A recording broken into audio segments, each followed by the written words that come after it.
थोड़ी देर पहले तो तू मेरा पेट फाड़ने पर तुली हुई थी, अब कह रही है तुझ पर दिल आ गया है। तेरा दिमाग का स्क्रू वाकई ढीला है। हाँ, तो शर्म नहीं आती तुझे पराई औरतों पर बुरी नजर डालते हुए? तो तेरा मतलब है पराई औरतों को मैं बहन बनाकर उनसे राखियां बंधवाता फिरूं? हाँ, होना तो ऐसा ही चाहिए। भांति मुस्कुराई। दिलाने का मतलब कोई गलत तो नहीं? भांति की हर सांस तेरी होगी अगर तू मेरा मर्द बनने पर राजी हो जाए। भांति ने मेरी आंखों में देखते हुए कहा। अच्छा, और दावा का क्या? मैंने पूछा। मैं उसे मना लूंगी, उसकी फिक्र ना कर तू। भांति ने जवाब दिया। तो निर्मल को तूने अपना मर्द क्यों बनाया? बताया तो है, केंचुआ है बस वो, हुक्म का गुलाम। वो तो मर्द भी नहीं। भांति ने बुरा सा मुंह बनाकर कहा। तू मुझे जानती तक नहीं, आज से पहले मिली नहीं और तूने इतना बड़ा फैसला कैसे कर लिया? मैंने सवाल किया। मैं थक गई हूँ, बाकी जिंदगी सुकून से गुजारना चाहती हूँ और अपने मर्द के साए में सारे मसलों और परेशानियों से दूर तू साथ देगा मेरा? भांति ने पुरुमीद नजरों से मुझे देखते हुए कहा। देख भांति, जो मैं तुझे बताऊंगा तुझे उस पर यकीन नहीं आएगा। अरे तो बोल, मैं कर लूंगी यकीन। भांति ने मेरी बात काटी। अच्छा तो सुन फिर। मेरी उम्र कई हजार बरस है और मैं इंसान नहीं बल्कि जिन हूँ। एक भशकू ने मेरी शक्तियां मुझसे छीनकर भिखारी बना दिया। मैं फुटपाथ पर पड़ा रहा। हा हा हा। मेरी बात मुकम्मल होने से पहले ही भांति खिलखिलाकर हंसना शुरू हो गई और पेट पकड़कर हंसती चली गई। मुझे लग रहा है मेरा नहीं तेरे दिमाग का स्क्रू ढीला है। अभी तक तो अच्छी खासी होशो हवास में बातें कर रहा था, एकदम से सटक गया है तू। मैंने पहले ही कहा था तू यकीन नहीं करेगी। अरे तो ये क्या यकीन करने वाली बात है कि तू जिन है और तेरी उम्र हजारों बरस है और दावा तुझे कान से पकड़कर यहाँ ले आया? पागल बनाने को तुझे मैं ही मिली हूँ क्या? तूने नहीं देना मेरा साथ तो तेरी मर्जी। ये कोई जोर जबरदस्ती का सौदा थोड़ी है। मगर कम से कम मुझे उल्लू तो मत बना। नहीं भांति, मैं तुझे बेवकूफ़ नहीं बना रहा। मुझे इनकार करना होगा, मैं डायरेक्ट कर दूंगा। इसके लिए मुझे किसी जवाब या कहानी घड़ने की ज़रूरत नहीं। मेरी ज़िंदगी का मकसद उस भशकू को ढूंढना और अपनी शक्तियाँ वापस लेना है। पर तू यकीन नहीं करेगी, इसलिए छोड़ दे इस बात को। पागल है क्या तू? मैं क्या, कोई भी यकीन नहीं करेगा तेरी पागलपन की बातों पर। भांति ने बुरा सा मुंह बनाकर कहा।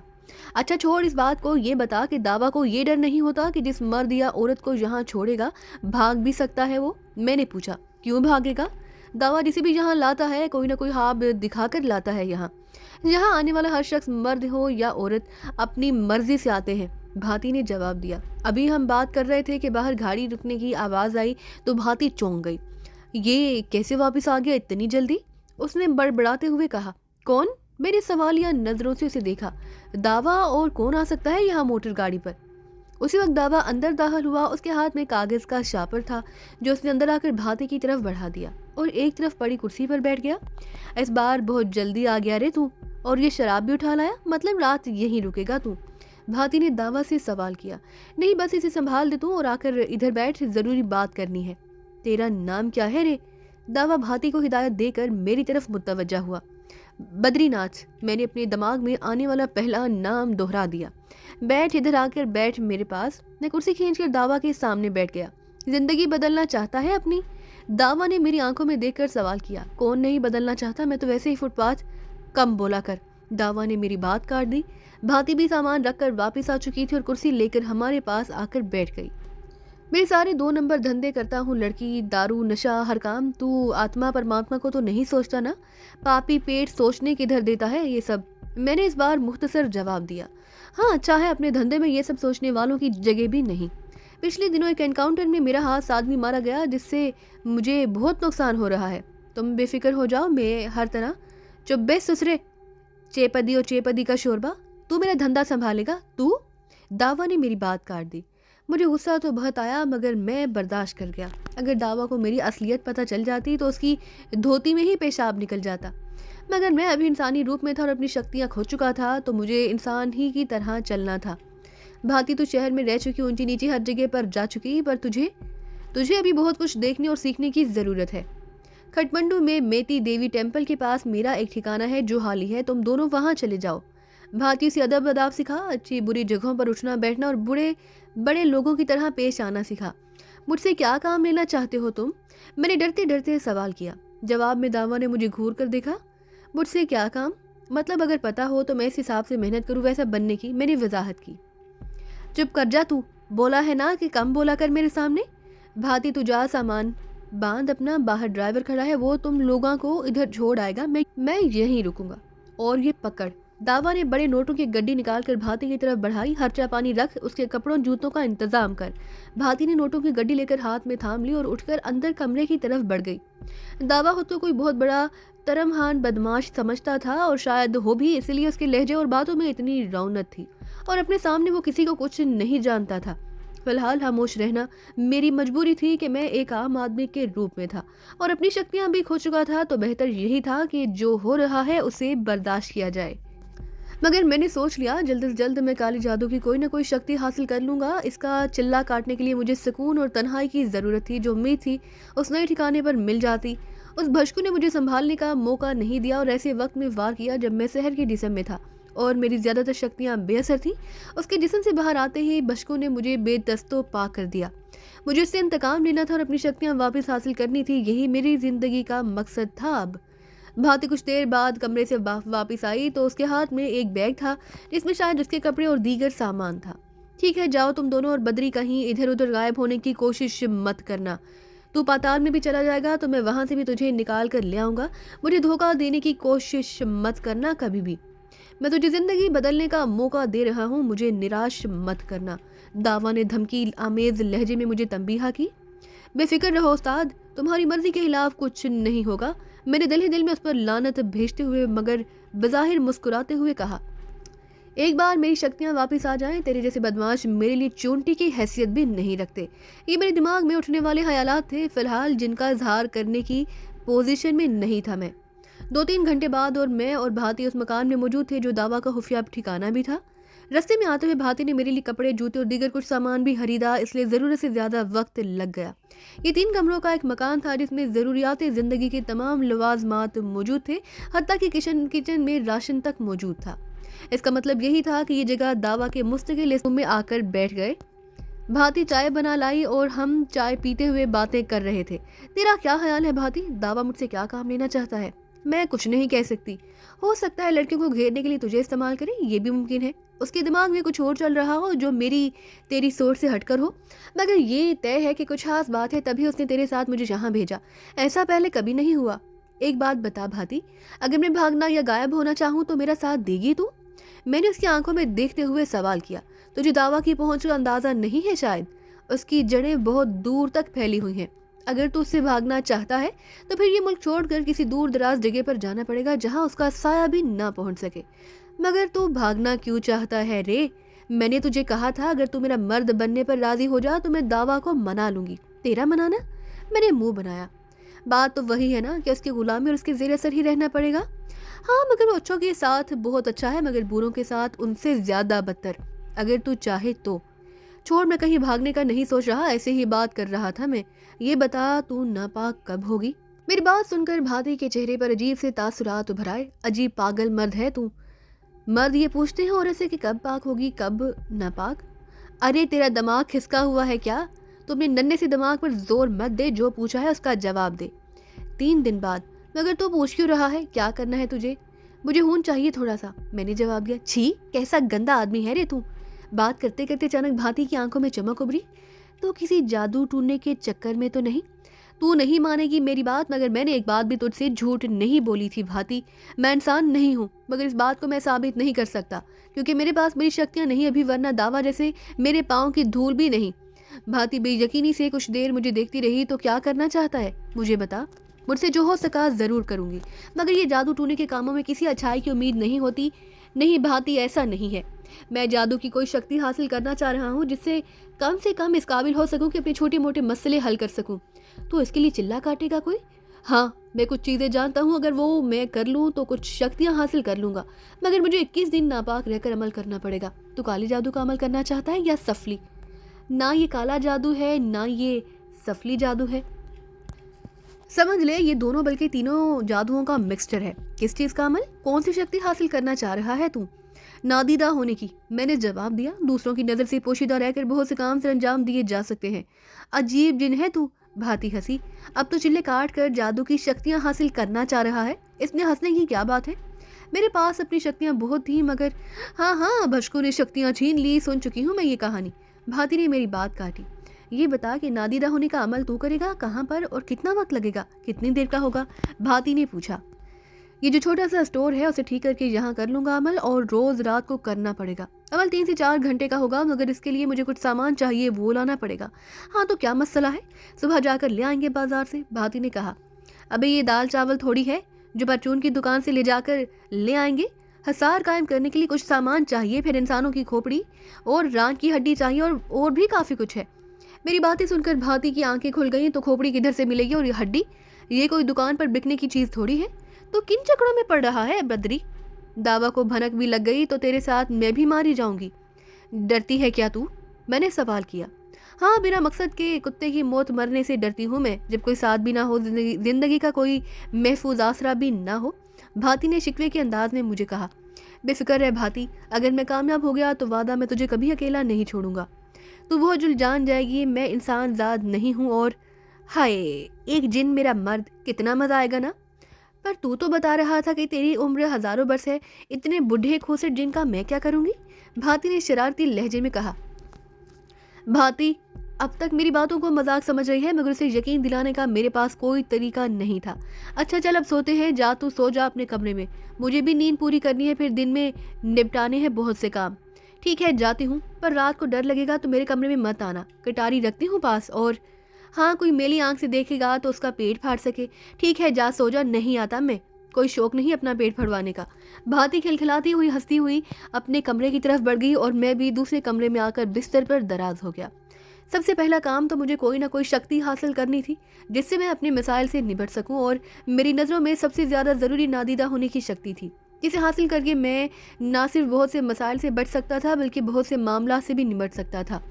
मगर इसके लिए जो चीज़ें दरकार थी उन्हें हासिल करना आसान नहीं था, खासकर इंसानी खोपड़ी और हड्डी, फिर चिल्ले के लिए बाकी लवाजमात भी। ये शक्ति हासिल करने के बाद मुझे बुध बशकू को तलाश करके कत्ल करना था, मगर फिलहाल मैं ये भी नहीं जानता था कि बुध बशकू के मरने के बाद मुझे अपनी शक्तियाँ वापस मिलेंगी भी या नहीं। फिर इन सब मामलात के साथ दावा के मसले थे। मौजूदा हैसियत में ना ही मैं दावा से लड़ सकता था, ना ही उसे बगावत करना मुमकिन था, और मैं ये भी नहीं जानता था कि वो मुझसे क्या काम लेने की ख्वाहिशमंद है। इन्हीं सब सोच और ख्यालात में गुम मैं नींद की वादियों में उतरता चला गया। सुबह मेरी जल्दी आंख खुल गई। उठकर नहा धोकर कमरे से बाहर आया तो भाती घर की सफाई सुथराई कर चुकी थी और अब नाश्ते के लिए मेरी मुंतजिर थी। उठ गया तू? हाँ तो और क्या, तुझे मेरा भूत नजर आ रहा है? ये भूत तो नहीं, मगर तू खुद ही बोलता है जिन है तो। भाती हंसी। अच्छा भूख लगी है, नाश्ता फिर बाजार जाना है। 1 घंटे बाद हम दोनों तैयार होकर बाजार का रुख कर चुके थे। भाती को मैंने आम मिलने वाली कुछ चीज़ें खरीदने की जिम्मेदारी दी और खुद दीगर अशिया तलाश करने लगा। दोपहर तक हम सब चीज़ों का इंतजाम कर चुके थे, मगर उल्लू के परों की तलाश में हमें भटकना पड़ा। आखिरकार एक काले जादू के आमिल से ढेर सारी रुपयों के एवज में मैंने ये पर भी हासिल कर लिए। घर वापस आते आते हमें शाम हो चुकी थी और भाती थक कर चूर हो चुकी थी, इसलिए खाना बाहर से ले आए। अगले 2 दिन मेरे कब्रिस्तान और मरघट के मामलात में गुजरे। रात के अंधेरे में एक टूटी हुई कब्र खोद कर मैं मुर्दे की खोपड़ी और हड्डी हासिल करने में कामयाब रहा। उसी रात में मरघट से ताज़ा जली हुई लाश की राख भी ले आया, और अब मेरे पास अमल करने के लिए तमाम लवाजमात पूरे थे। घर में मौजूद स्टोर को हम पहले से ही खाली कर चुके थे, अब सिर्फ भाती का इंतजार था। 5वीं शाम मगरिब के बाद भाती ने एक शीशी में खून भरकर मेरे हवाले कर दिया। भाती को कमरे से ना निकलने और दीगर कुछ हिदायत देकर मैं सामान लेकर स्टोर में आ गया।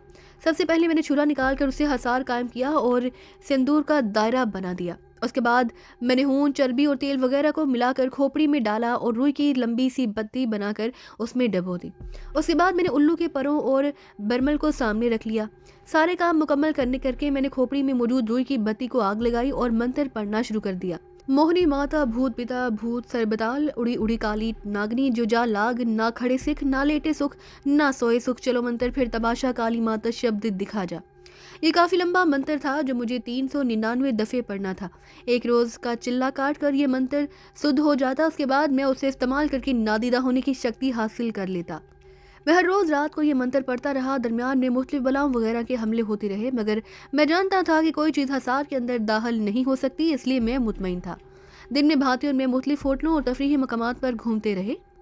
मुझे मंत्र पढ़ते शुरू किए अभी 10 दिन हुए थे। दावा के एक आदमी ने आकर इतला दी कि दावा कुछ दिन के लिए शहर से बाहर है, इसलिए वो नहीं आ सकता। इसने दीगर कुछ हिदायत भी दी। मेरे लिए ये अच्छी बात थी, मैं सुकून से चिल्ला मुकम्मल कर सकता था। आखिरकार 21 दिन गुजर गए और मेरा चिल्ला मुकम्मल हो गया।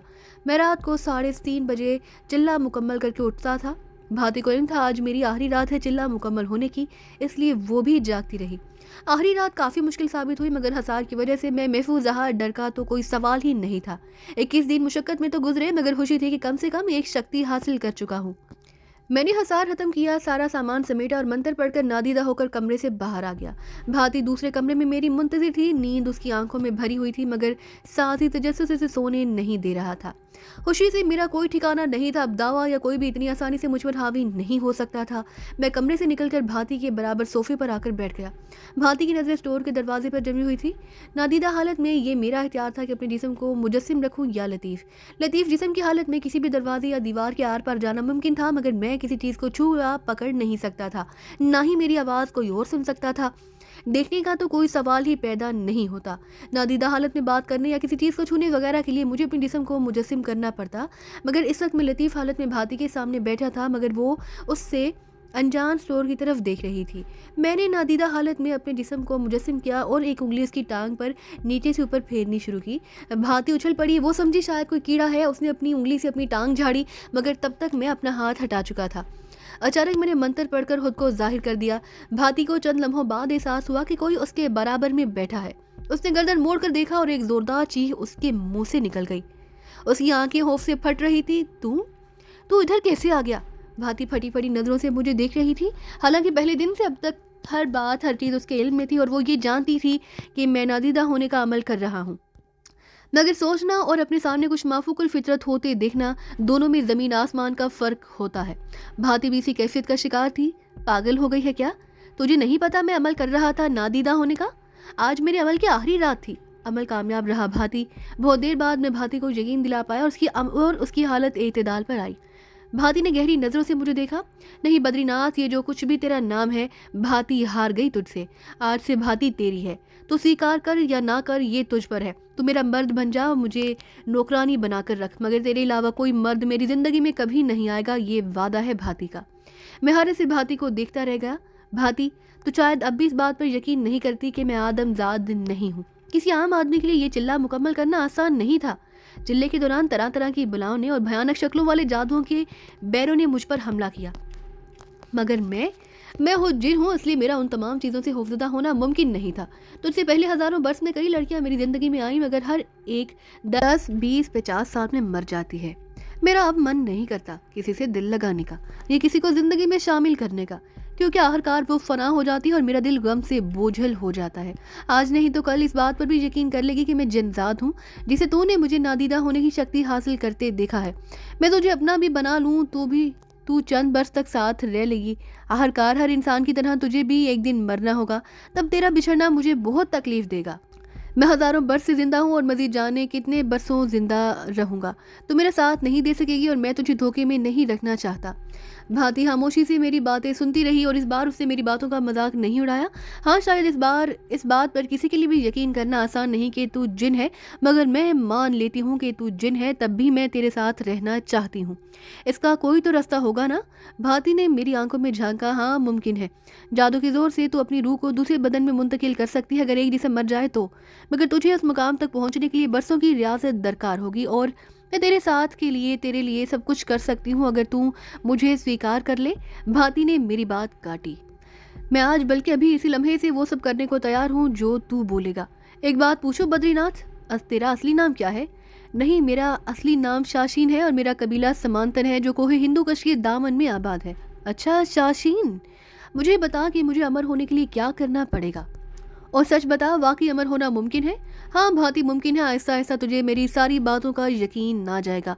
तुझे लिखना पढ़ना आता है? मैंने भाती से सवाल किया। हाँ, तो क्या तू मुझे जाहिल समझता है? मैंने कई जमातें पढ़ी हैं और मैं कई महीने तक दावा का सारा हिसाब करती रही हूँ, पर जादू का या अमर होने का पढ़ाई से क्या ताल्लुक? भाती ने कहा, इंसानों का मामला हम जिनों से बिल्कुल अलग होता है। दुनिया में कोई भी काम हो, कोई भी मामला हो, कोई भी मसला हो, अगर दिमाग का फोकस ठीक है, अगर दिमाग एक जगह होता है तो इंसान हर काम कर सकता है। मैं भाती ने कुछ बोलना चाहा। चुप कर जा, खामोशी से मेरी बात सुन ले। इंसान की ज़िंदगी में बेशुमार सलाहियतें काम करती हैं। ये सब शऊरी सलाहियतें हैं।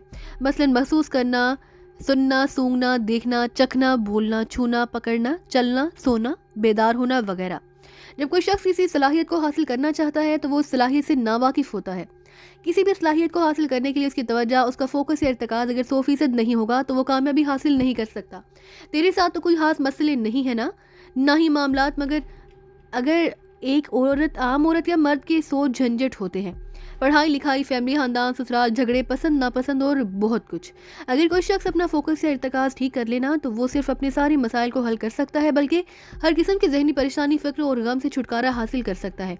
टेंशन से लेकर जहनी परेशानी तक और नफ्सियाती मसलों से लेकर याददाश्त की कमजोरी तक, शक से लेकर झंझलाहट और चिड़चिड़ेपन तक, डर और खौफ से लेकर कुव्वत इरादी, कुव्वत फैसला की कमी तक, और नींद न आने से लेकर शायद इंसान को 90% मसाइल की वजह से इर्तिकाज़ या फोकस की कमी होती है। जादू हो या हिप्नोटिज्म या दुनिया का कोई भी इल्म, कोई भी सलाहियत, हर चीज़ की बुनियाद यही इर्तिकाज़ है। अगर तू वाकई रियाज़तें करने, चिल्ले करने और शक्तियाँ हासिल करने का हौसला रखती है तो सबसे पहले तुझे खुद में ये फोकस या इर्तिकाज़ पैदा करना पड़ेगा। हाँ, मैं तैयार हूँ, अगर तू मेरे साथ दे तो मैं आग में भी छलांग लगा सकती हूँ। भाती मुस्कुराई। ये बता कि ये इर्तिकाज़ या फोकस ठीक कैसे होगा? इसके लिए मशकें होती हैं बहुत सी। मैंने जवाब दिया। तो ये मशकें कोई भी कर सकता है क्या? भाती ने सवाल किया। हाँ, कर तो कोई भी सकता है, मगर उस्ताद के बिना कामयाब होना मुमकिन नहीं।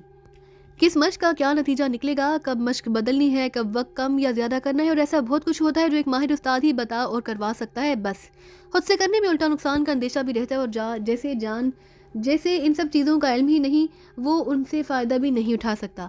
हाँ, तो मेरा उस्ताद तू है ना, बता क्या मश्क करनी है? मैं अभी से तैयार हूँ। भाती मुस्कुराई। टाइम देख भाती, क्या हो गया है? सो जा, अब मैं सुबह तुझे बता दूंगा, मश्क और करवा भी दूंगा। तू बेजार हो रहा है मुझसे? भाती ने मेरी तरफ देखा। अरे बाबा, बेजार नहीं हो रहा, तेरा ख्याल कर रहा था। तुझे नींद नहीं आ रही तो फिर सुन, फिर कान खोल कर। सबसे पहले कमरा बंद करके अकेले बैठ जा, जहाँ किसी किस्म का शोर ना हो, बाहर का ना कोई डिस्टर्ब करे। एक पेन और एक कागज़ लेकर लिखना शुरू कर दे बस, और उस वक्त तक लिखती रहे जब तक कलम खुद ना रुक जाए। बस ये मशक है, इसमें क्या मुश्किल है? भारती ने सवाल किया। इसकी वाहिद शर्त यह है कि लम्हे के हज़ारों हिस्से के लिए भी सोचना नहीं है कि क्या लिख रही है।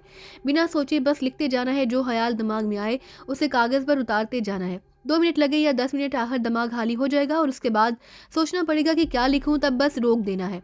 अरे बिना सोचे कैसे लिख सकता है इंसान यार? भाती ने उलझकर सवाल किया। देख भाती, इंसान के दिमाग में हर वक्त बीसियों सैकड़ों ख्याल पैदा होते हैं और ख़त्म हो जाते हैं। एक ही वक्त में दिमाग में कई चीज़ों के बारे में ख्याल आ रहे होते हैं। थोड़ी सी प्रैक्टिस दरकार है इसके लिए, 1-2 बार मुश्किल होगी, मगर इस मश्क की शर्त ही यही है कि लम्हे के हज़ारों हिस्से के लिए भी सोचना नहीं, ना सोच कर कुछ लिखना है। मोहब्बत से लेकर नफरत तक, खुशी से लेकर गम तक, दोस्त से दुश्मन तक, खाना पकाने से घूमने तक, मतलब जो ख्याल दिमाग में आते जाएं उन्हें कागज़ पर उतारते जाना है बस। चल ठीक है, मैं कर लूँगी ये काम। फिर बस जब काम लिख ले तो वो कागज़ मुझे दिखा देना। दिन में 2 बार ये मश्क करनी है। जब उसका रिजल्ट आना शुरू हो जाएगा तो आगे बताऊंगा। मुझे कैसे पता लगेगा कि उसका रिजल्ट आ रहा है? यही तो मैं देखूंगा। उस्ताद की ज़रूरत इसीलिए तो होती है, ये उंगली पकड़ कर चलाने जैसा है। पर मेरे दिमाग में तो जाने क्या क्या ख्याल आए, अच्छे बुरे माजी के हाल के, वो तू पढ़ेगा, मुझे शर्म आएगी। हाँ भाती, किसी पर तो भरोसा करना पड़ता है ना इंसान को, और तू तो मेरी ज़िंदगी भर साथ चलने की ख्वाहिशमंद है। फिर मुझसे क्या पर्दा? वैसे भी दाई से पेट और डॉक्टर से मर्ज छुपाया जाए तो इलाज कैसे होगा? यहाँ तो मामला तेरा शक्तियाँ हासिल करने का है। चल ठीक है, मैं अभी कोशिश करूँ। तुझे नींद तो नहीं आ रही? भाती ने पूरी उम्मीद नज़रों से मुझे देखा। मुझे नींद तो नहीं आ रही, मगर थकन बहुत ज़्यादा हो चुकी है और मैं आराम करना चाह रहा था, मगर भाती को इनकार नहीं कर पाया। चल ठीक है, जा कर ले, तब तक मैं कमरे में जाकर नहा धो लूँ, फिर वापस आ जाता हूँ।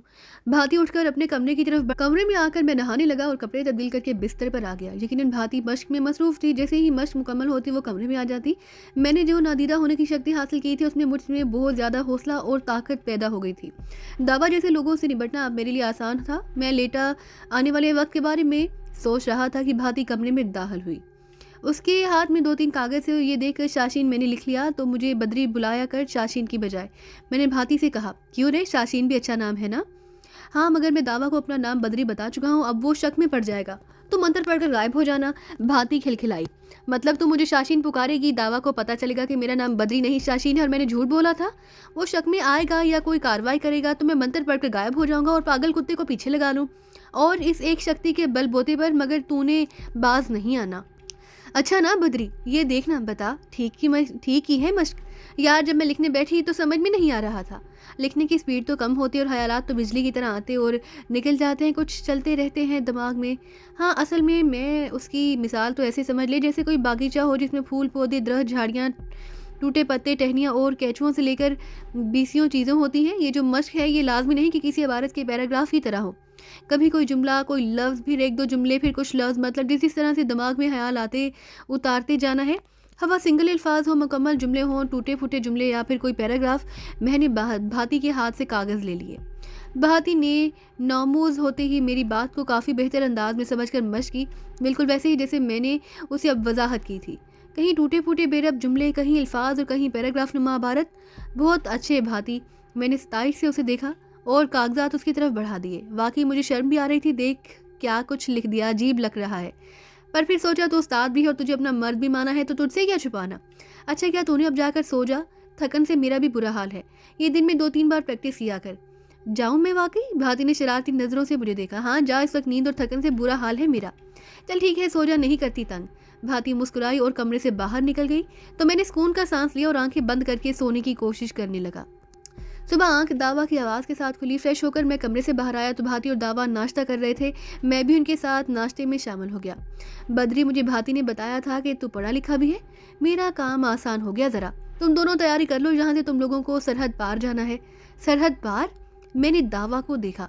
मेरी बात मत काटा कर दावा ने नाराज़गी से कहा, तुम लोगों को रियासत तमिलनाडु जाना है। वहाँ मदारस में तुम एक नई शख्सियत और शिनाख्त के साथ रहोगे और भाती तुम्हारी सेक्रेटरी होगी। तुम्हारी रिहाइश मरीना बीच के पास एक बंगले में होगी और तुम्हारा नया नाम प्रोफेसर अनिल अग्रवाल होगा।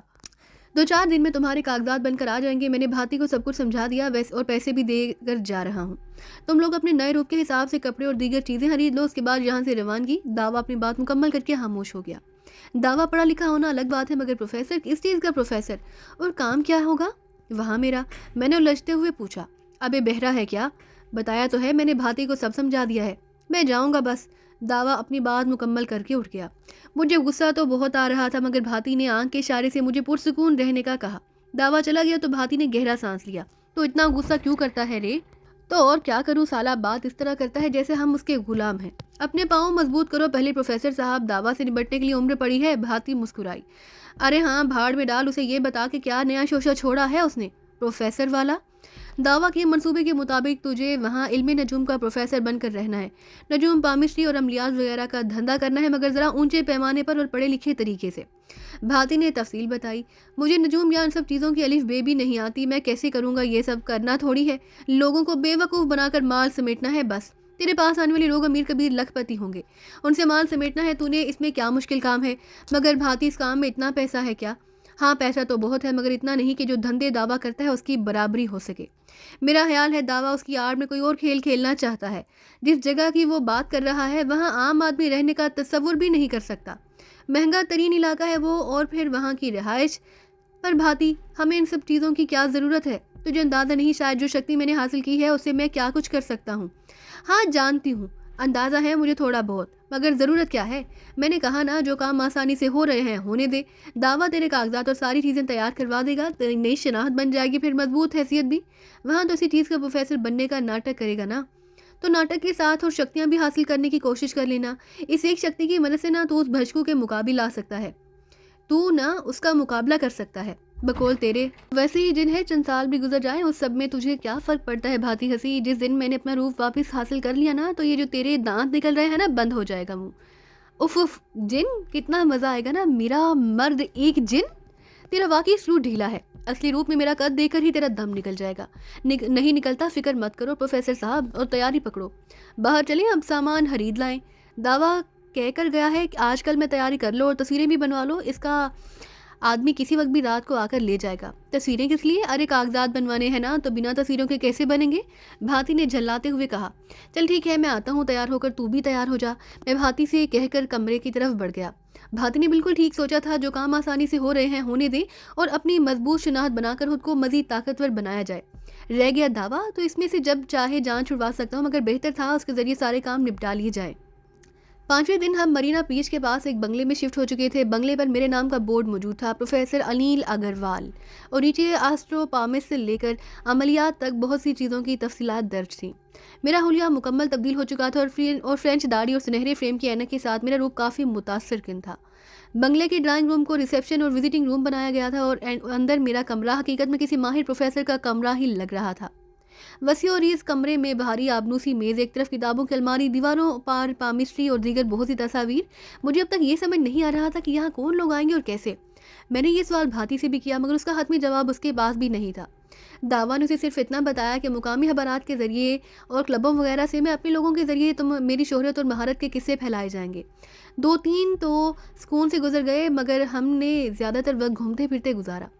चौथे दिन सुबह में सोकर उठा तो भाती ने बताया कि किसी रीना मल्होत्रा का फ़ोन आया था अपॉइंटमेंट के लिए, मगर वो कुछ वजूहात की बिना पर सिर्फ रात को मिलने पर बजी थी, इसलिए उसे अगले दिन रात के 8 बजे का वक्त दे दिया है। अगले दिन तक और कोई खास वाक़या पेश नहीं आया। शाम 7 बजे मैं 3 पीस सूट पहनकर तैयार होकर अपने कमरे में आ गया। भाती ने कीमती साड़ी पहन रखी और रिसेप्शन संभाली हुई थी। मैंने वक्त गुजारने के लिए किताबें देखना शुरू कर दी। ये सारी किताबें पुरस्रार अलूम से मुतालिक ही थी। जाने दावा ने इतना बड़ा ज़हीरा कहाँ से जमा किया था। वक्त गुजारी के लिए मैंने हिप्नोटिज्म से मुतालिक किताब उठाकर पढ़नी शुरू कर दी। हिप्नोटिज्म यूनानी ज़ुबान के लफ्ज़ हिप्नास से बना है, जिसका मतलब है नींद या खुमार। 19वीं सदी में डॉक्टर जेम्स ब्रैड ने इस लफ्ज़ को मौजूदा मायने में राइज किया। दौर जदीद में हिप्नोटिज्म की शुरुआत ऑस्ट्रिया के डॉक्टर फ्रांज एंटोन मेस्मर ने 19वीं सदी के अवाइल में की थी। मेस्मर एक माहिर रूहानियात था। उसके मुताबिक हर शख्स में एक मकनातीसियत होती है। इस मकनातीसी कुव्वत को अपने जिस्म के मुख्तलिफ हिस्सों से खारिज करके अपने मामूल को मुतासर कर सकता है। हाथ और आंखें इस काम में खास तौर पर मावन होती हैं। डॉक्टर मेस्मर का ये फ़लसफ़ा और तरीक़ाकार इस वक्त इतना मकबूल हुआ कि उसे बाकायदा एक आम आदमी तस्लीम करके उसका नाम मेस्मरिज्म रख दिया गया, जो आज भी कभी कहीं इस्तेमाल होता है। बादशाह डॉक्टर जेम्स ब्रैड ने इस अमल को साइंसी पैराइन में पेश किया। हिप्नास नींद की एक ऐसी किस्म है जो कि मुख्तलिफ तरीक़ों से तारी की जा सकती है। शिद्दत के एतबार से ये कैफियत नींद और बेदारी के दरमियान वाक़ होती है। यानी हिप्नोटिज्म के ज़रिए असर मामूल को ना तो बेदार कहा जा सकता है, ना ही वो पूरी तरह नींद में होता है। माहिरीन के मुताबिक लाशऊर जहन का वो हिस्सा है जिसका ताल्लुक याददाश्त से है। हम जो देखते हैं सुनते हैं वो हमारे लाशऊर में जमा होता रहता है, जबकि शऊर हमा वक्त बेदार रहता है। अमूमन लाशऊर की बेदारी हमें ख्वाब दिखाती है। जो बातें हमारे जहन के नहा खानों में या लाशऊर में महफूज होती हैं वो शऊर के दबते ही उभर आती हैं। हम कह सकते हैं कि शऊर के आराम का नाम ही नींद है। हिप्नोटिज्म में मुख्तलिफ तरीक़ों से मामूल के शऊर को सुलाकर उसके लाशऊर को बेदार किया जाता है। हिप्नोटिज्म की बुनियाद एमा पर या तरहीब पर होती है। हिप्नोटिज्म का इस्तेमाल मुख्तलिफ बीमारियों का इलाज करने के लिए किया गया और आज भी महदूद पैमाने पर सिलसिला जारी है। इस तरीका इलाज को हिप्नोथेरेपी कहते हैं। इसमें मामूल को आरामदाह जगह पर आरामदाह हालत में रखकर आमिल उसके शऊर को गाफिल करता है। इस काम के लिए तरगीब का इस्तेमाल होता है।